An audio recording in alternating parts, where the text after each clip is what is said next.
Welcome to Talking to Myself. I'm Carol L. Paur, author of Is a Snore Snores, a middle grade fantasy, and the upcoming YA novel, Early Summer. Happy Advent! Have you ever heard that before? Happy Advent? Usually it's Happy Holidays or Merry Christmas. But Christians don't actually celebrate Christmas until December 25th, the date the church decided Jesus was born. I wanted to give you, my listeners, a gift. I Googled, what do people need this Christmas? Guess what you all need? It requires a lot of cash or a credit card. Sorry, I can't afford all that. I was looking for something more emotional or spiritual. What do we really need? Food, water, shelter, clothing. Many of us have that all and more, right? Many don't. Since I can't physically feed and clothe everyone, what else can I give you, the listener? Love is a good place to start. I once heard a speaker tell us that he was losing his touch. He could tell that his words were not inspiring his listeners. After some thought, he realized he was more concerned with how he sounded and how he looked, as opposed to loving his listeners enough to be real and to show compassion.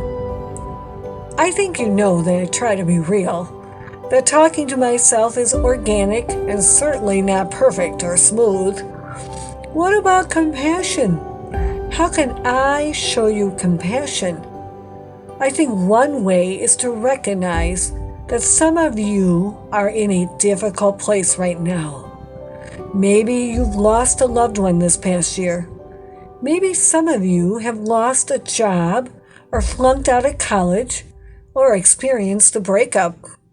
Maybe some of you have received some terrible news. Maybe you're not feeling too well. What do you need right now at this point in history, December 2021? I'm giving you encouragement. You are on earth for a reason. You have a purpose. You are valuable. And I want you to feel it, to let that idea seep inside of you. No matter what you have done or how you have messed up, you are valuable to me and to others. No matter what you might be suffering right now, your life has meaning for you, for me, and for the world. I have a personal story, one that people who know me are familiar with. I have a younger sister, Anne. She was born 11 months after me. Wow, people would say, Irish twins. It wasn't really a problem, except when I was born, I had a cleft palate. Do you know what that is? For me, I was missing the roof of my mouth. Food and liquids went right up my nose. Gross. So when Mom was pregnant with Anne, the doctor thought that maybe she shouldn't have another baby. Mom did. Yes, it was crazy, but the reality was that Anne was born and ended up helping me see the value of my own life. She was the only one who understood my strange language. She was my best friend. Still pretty much so, though we're both married and have families. Anne, however, became a lifesaver many years after I was born. I was a sophomore in college. Terrible year. I was seriously depressed and was thinking of ways to end my life. Anne came right out and asked, "You're not thinking of committing suicide, are you?" Those 8 words changed my life. If you are having thoughts of suicide, I want you to call 800-273-8255. Again, 800-273-8255, or go to suicidepreventionlifeline.org. You do not have to do this alone. Please do this right now, or share this with someone you suspect might be thinking of suicide. Even if they brush you off, you have done your part. Thankfully, I am still alive today. I am 57 years old. I am married. I have 4 daughters, lots of nieces and nephews, lots of friends. I have traveled to China, Europe, South America, and large parts of the United States. I have volunteered for many organizations. I've written several newspaper and magazine articles. I've written, of course, many books, movies, and plays. Who would have done this if I was gone? Truthfully, when I was a sophomore in college, I did not see my future. I could not see my future. But I know now who would have done the work if I had left before my time. Have you ever done a puzzle? I hate when you buy a puzzle at a rummage sale or at Goodwill, and there is one piece missing. It's annoying, and the puzzle will never be complete. Even if you have 5,000 pieces, or let's say 4,999 pieces, if you're missing that one, it will never be finished. That's what we are. Puzzle pieces that need to be a part of the big puzzle. One movie I wish every person would watch is It's a Wonderful Life, a 1946 movie directed by Frank Capra. It's about George Bailey, who hates what he believes is his small town, insignificant life. He plans to travel the world, but is stuck working for his family's building and loan. When $8,000 goes missing, George is suspected. He flees town and ends up looking down the bridge into the cold winter water. He is contemplating suicide. I don't want to spoil the movie for you, but know that George is given the gift of seeing what life would be like if he had never been born. He also learned he really did have a wonderful life. I am not proud of everything I have done. No one is perfect. We have to stop pretending that we have to be perfect to be valuable.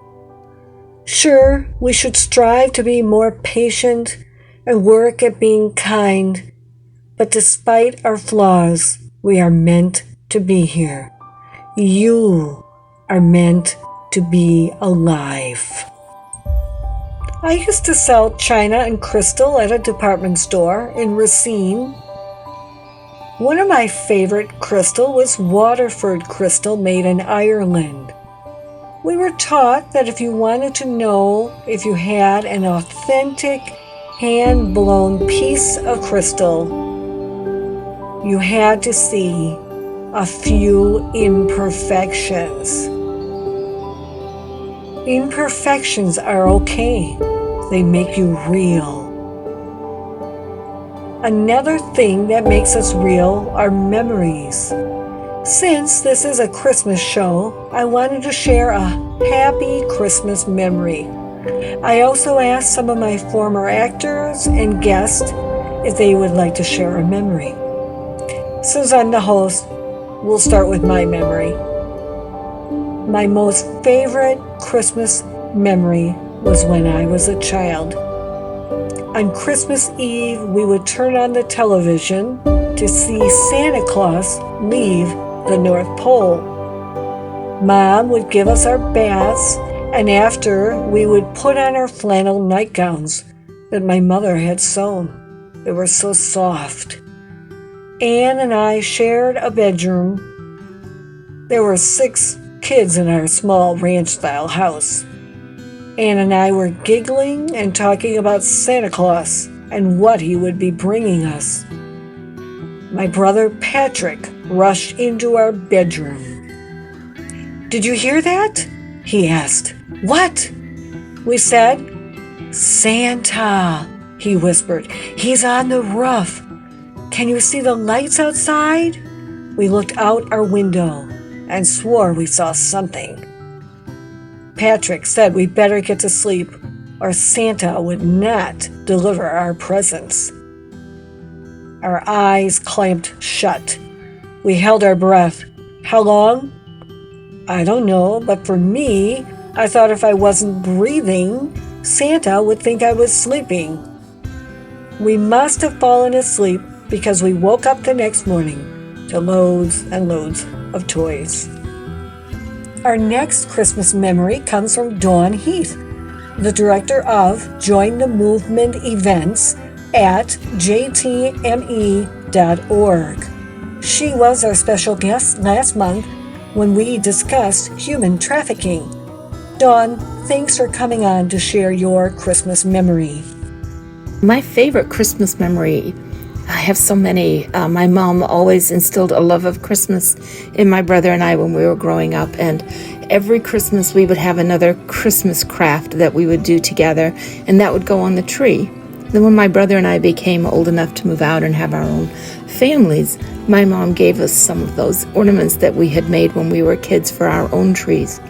And I did the same with my boys. Of course, being boys, they didn't really want to sit down and do crafts at Christmas, so that was, few and far between. But I saved those ornaments that the kids made and passed them on to them as they are setting up their own homes now. So I think that's one of my favorite memories. My mother always allowed us to open one gift on Christmas Eve, and lo and behold, it was always new PJs. So my brother and I were very disgusted with that because we wanted to open the toys, right? But the new PJs were for us to put on after our bath so that we would have them fresh to wear. They would look nice for the pictures on Christmas morning. And so that's another tradition that I passed on to my boys as well as they were growing up. So Christmas has always been a lot of fun. It's always been about the season, celebrating Jesus' birth. And I'm very happy that my boys have also got that same love of Christmas as they raise their own families now. Pajamas. My mother made sure we had fresh new pajamas on Christmas Eve, and so did yours, Dawn. Maybe we should do a study to see if that's a common theme. Thank you, Dawn, for sharing your story. This memory is from Pam Englehart. She is a nurse, but also a comedian, and she wrote a little blurb on the back of my book, Is a Snore Snores. She wasn't able to record it, so she wrote something, and I'm going to read it. I was born and raised in Gary, Indiana, the melting pot of the country back in the day, 1952. Ouch. Every Christmas Eve, the families would walk house to house and taste the wares of each country.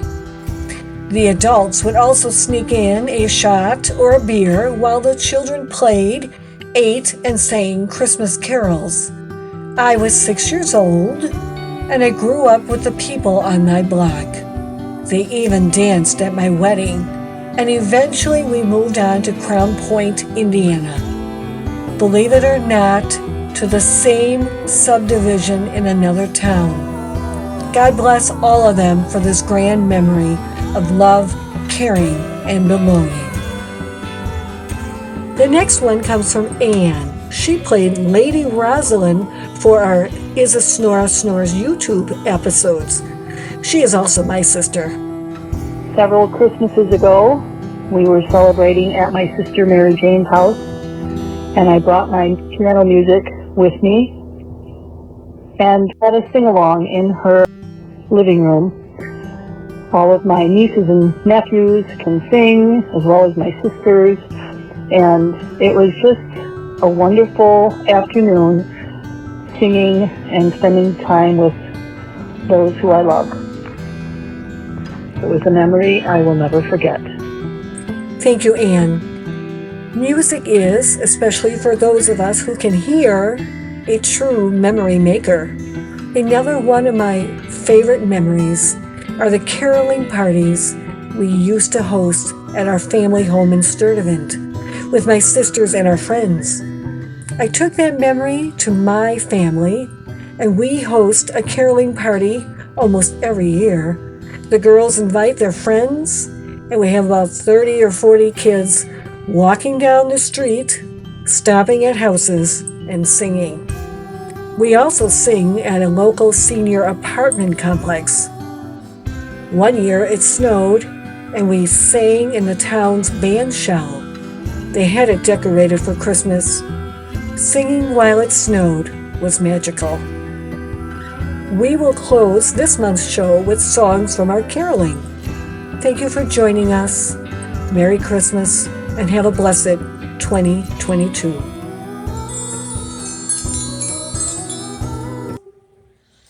Oh, come, all ye faithful, joyful and triumphant. Oh, come ye to Bethlehem. Come and behold him, born the King of angels. Oh, come, let us adore him. Oh, come, let us adore him. Oh, come, let us adore him, Christ the Lord. Joy to the world, the Lord is come. Let earth receive her King.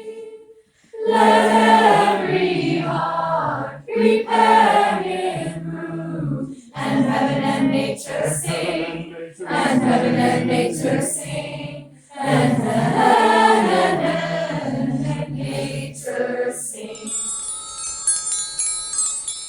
We wish you a Merry Christmas, we wish you a Merry Christmas, we wish you a Merry Christmas and a Happy New Year. Good tidings